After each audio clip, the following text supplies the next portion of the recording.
ಎಲ್ಲರಿಗೂ ನಮಸ್ಕಾರ. ನನ್ನ ಹೆಸರು ಹರೀಶ್ ಗೌಡ ಅಂತ. ನಾನು ಕೋಲಾರ ಏರಿಯಾದಲ್ಲಿ ಸೃಷ್ಟಿ ಕಂಪ್ನಿಯಲ್ಲಿ ಟೆರಿಟರಿ ಮ್ಯಾನೇಜರ್ ಆಗಿ ವರ್ಕ್ ಮಾಡ್ತಾ ಇದ್ದೀನಿ.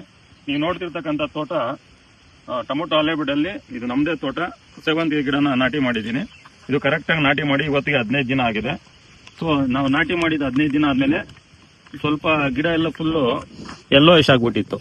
ಆಮೇಲೆ ನಮ್ಮದೇ ಕಂಪ್ನಿ ಪ್ರಾಡಕ್ಟ್ ಆದಂಥ ಮೈಕ್ರೋಶೂರು ಮತ್ತು ಅಮೋನಿಯಂ ಪಾಲಿಫಾಸ್ಫೇಟ್ APP 1034 ಇದನ್ನು ಸ್ಪ್ರೇ ಮಾಡಿಸಿದ್ದೆ. ಇದು ಸ್ಪ್ರೇ ಮಾಡಿಸಿ ಆದ್ಮೇಲೆ ಒಂದು 4 ದಿವಸಕ್ಕೆ ನಮ್ಮ ತೋಟದಲ್ಲಿ ಫುಲ್ ಗಿಡ ಎಲ್ಲ ಯೆಲ್ಲೋಯಿಶ್ ಇದೆ ಅಂತ ಗಿಡ ನೀವು ನೋಡ್ಬೋದು. ಈಗ ಫುಲ್ಲು ಗ್ರೀನಿಶ್ ಆಗಿ ಬಂದಿದೆ. ಕೆಳಗಡೆ ಎಲ್ಲ ನೋಡ್ಬೋದು ಎಲ್ಲೋ ಇದೆ. ಮೇಲೆ ಬರ್ತಿರ್ತಕ್ಕಂಥ ಚಿಗುರು ಫುಲ್ ಗ್ರೀನಿಶ್ ಆಗಿ ಬರ್ತಿದೆ.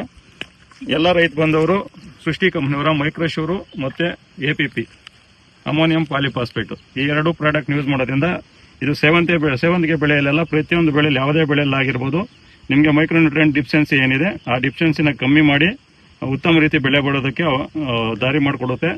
ಮೈಕ್ರೋಶೂರ್ ಯೂಸ್ ಮಾಡೋದ್ರಿಂದ ಗ್ರೀನಿಶ್ ಚೆನ್ನಾಗಿ ಬರುತ್ತೆ ಮತ್ತು ಗಿಡ ಗ್ರೋತ್ ಅನ್ನೋದು ಚೆನ್ನಾಗುತ್ತೆ. ಬೇರೆ ಯಾವುದೇ ತರಕಾರಿ ಬೆಳೆಯಲ್ಲಾಗಲಿ ಈ 2 ಪ್ರಾಡಕ್ಟ್ ಯೂಸ್ ಮಾಡೋದ್ರಿಂದ ಫ್ಲವರ್ ಡ್ರಾಪ್ ಅನ್ನೋದು ಕಮ್ಮಿ ಆಗುತ್ತೆ ಮತ್ತು ಗಿಡ ಗ್ರೋತ್ ಚೆನ್ನಾಗಿ ಬರುತ್ತೆ. ಎಲ್ಲ ರೈತ ಬಾಂಧವರು ಈ ಒಂದು ಪ್ರಾಡಕ್ಟ್ಸ್ನ ಯೂಸ್ ಮಾಡಿಕೊಂಡು ಉತ್ತಮ ರೀತಿ ಬೆಳೆ ತೆಗಿಬೇಕಾಗಿ ಮನವಿ ಮಾಡ್ಕೊಳ್ತೀನಿ. ಧನ್ಯವಾದಗಳು.